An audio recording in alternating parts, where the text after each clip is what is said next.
नमस्कार साथियों, आज हम फिर से इसी कड़ी में आगे बढ़ते हुए बीएससी बीएड थर्ड मैथ्स समीसर विश्लेषण हमारी बुक चल रही है।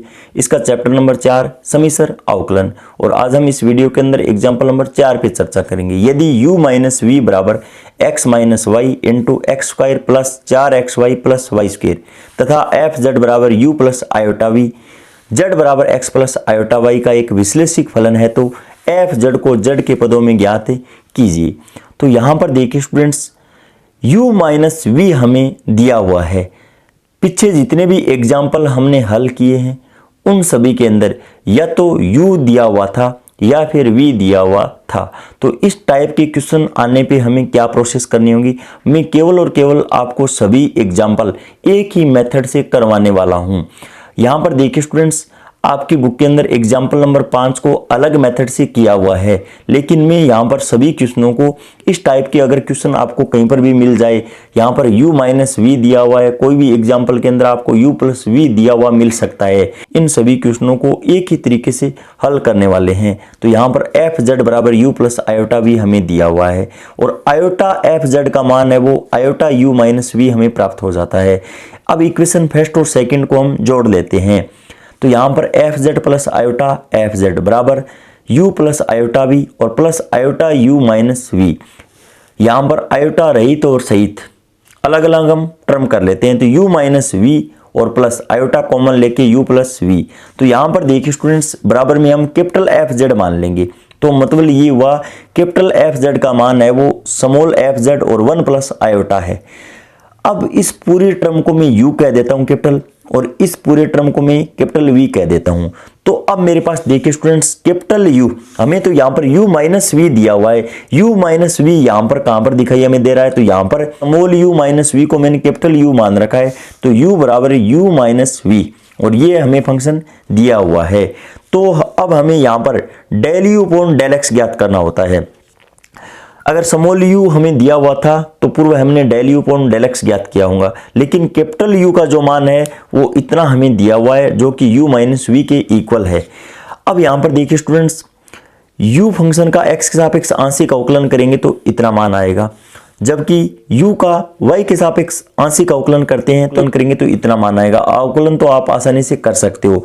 अब मिलने थॉमसन विधि के अंदर हमें देखिए स्टूडेंट्स ये फॉर्मूला अप्लाई करना होता है, एफ डैश जेड बराबर, अगर मैंने यहाँ पर कैपिटल u और v माना है तो इसको मैं कैपिटल एफ जेड के इक्वल मानूंगा। तो यहाँ पे एफ डैश जेड बराबर समाकलन phi 1 Z 0 minus iota phi 2 Z comma 0 D Z plus C. अब यहाँ पर देखिए स्टूडेंट्स, फाई 1 जेड 0 और फाई 2 जेड 0 हमें चाहिए। तो फाई 1 जेड 0 और फाई 2 जेड 0 हम किसको कहेंगे, तो यहाँ पर देखिए students, del u upon del x को मैं यहाँ पे फाई 1 x कोमा वाई मान लेता हूँ, इसको फाई 2 x कोमा वाई मान लेता हूं। अब यहां पर x की जगह में z रख देता हूं और y की जगह 0। ये मिलने थॉमसन का प्रोसेस है साथियों। अगर आपने इससे पूर्व मिलने थॉमसन का जो मैंने कॉन्सेप्ट करवाया है वो वीडियो नहीं देखा है तो उस वीडियो को पहले देखिए। अब यहां पर जो हमने del u upon del x ज्ञात कराया है, x की जगह तो z पुट करना है और y की जगह 0, और y की जगह अगर हम 0 पुट करेंगे तो ये टर्म और ये टर्म तो 0 हो जाएगी, लेकिन यहाँ पर 3z स्क्वायर बचेगा। तो मैंने यहाँ पर बराबर में 3z स्क्वायर लिख दिए। फाई 2 z कोमा 0 का अगर हम यहाँ पर मान निकालेंगे तो यहाँ पर देखिए स्टूडेंट्स, मेरे पास जो परिणामी मान आएगा x की जगह z मतलब 3z स्क्वायर हो जाएगा। यहाँ पर भी y है, यहाँ पर भी y है, तो ये टर्म तो 0 हो जाएगी। तो यहाँ पर 3z स्क्वायर मेरे पास मान निकल कर आ चुका है। तो कैपिटल एफ जेड इसका समाकलन करेंगे तो यहाँ पे अवकलन का चिन्ह है वो हट जाएगा और इसके ऊपर मैंने समाकलन का चिन्ह लगा रखा है। मान रखने के बाद में मैं समाकलन करता हूँ तो 3 तो बाहर है, z की पावर 3/3 माइनस आयोटा 3 और z की पावर 3/3 और प्लस एक समाकलन स्थिरांक लिख देंगे। उसके बाद में देखिए स्टूडेंट्स, कैपिटल एफ जेड का इतना मान मेरे पास निकल चुका है। अब देखिए स्टूडेंट्स, हमें तो यहाँ पे स्मॉल एफ जेड चाहिए, तो कैपिटल एफ जेड का मान 1 प्लस आयोटा और स्मॉल एफ जेड के इक्वल है। अब यहाँ पर मैं मान वापस पुट कर देता हूँ। पुट करने के बाद में हमें तो केवल और केवल एफ जेड चाहिए, तो एफ जेड को मैं एल एच एस के अंदर रखता हूँ, बाकी टर्म को आर एच एस के अंदर भेज देता हूँ। यहाँ पर समाकलन स्थिरांक के अंदर 1 प्लस आयोटा का भाग लगाने से कोई फर्क नहीं पड़ेगा, इसको नया नाम में C1 दे देता हूं। यहां पर 1 माइनस आयोटा बट्टा 1 प्लस आयोटा आ जाता है। अब नीचे आयोटा होने की वजह से इसको हमें संयुग्मी से गुणा करवाना होगा, क्योंकि नीचे हम आयोटा नहीं रखेंगे। तो 1 माइनस आयोटा बट्टा 1 माइनस आयोटा से ऊपर नीचे गुणा कर देंगे। गुणा करने के बाद में अब यहाँ पर देखिए स्टूडेंट्स, 1 माइनस आयोटा का स्क्वायर आ जाएगा, नीचे यहाँ पे 1 और प्लस 1 हो जाएगा, क्योंकि यहाँ पर x plus Y into X minus Y वाला फॉर्मूला अप्लाई कर देंगे, X square minus Y square होता है। अब यहाँ पर इसको आगे सरलीकरण करने पे एफ जेड बराबर माइनस आयोटा जेड की पावर 3 और प्लस C1, ये मान मेरे पास एफ जेड का है वो प्राप्त हो जाएगा, और यहाँ पर ये ही हमें पूछा गया है। उसके बाद में एग्जाम्पल नंबर 5 देखिए स्टूडेंट्स, यदि एफ जेड बराबर यू प्लस आयोटा वी एक विश्लेषिक फलन हो तथा u माइनस वी बराबर e की पावर x कोस y माइनस साइन y, तो एफ जेड को जेड के पदों में ज्ञात कीजिए। तो यहां पर देखिए स्टूडेंट्स, एग्जाम्पल नंबर 4 की तरह ही u माइनस वी हमें दिया हुआ है, न तो यहां पर क्लियर u दिया हुआ है न v दिया हुआ है, अंतर दिया हुआ है दोनों का। तो सर्वप्रथम हम डिसाइड करेंगे कि या तो कैपिटल U है या फिर कैपिटल V होगा। एग्जाम्पल नंबर 4 की तरह ही करने वाले हैं, जबकि आपकी बुक के अंदर अलग तरीके से किया हुआ है। तो यहाँ पर F Z U plus iota V, वही काम आयोटा एफ जेड ज्ञात कर लेंगे, फिर इन दोनों का योग कर लेंगे। योग करेंगे तो यहाँ पर आप देख सकते हो कि आपको कौन सा मान दिया हुआ है, u माइनस वी, मतलब कैपिटल U दिया हुआ है, तो कैपिटल U के बराबर पुट कर देंगे। कैपिटल U के बराबर पुट करने के बाद में del u upon del X ज्ञात कर लेंगे।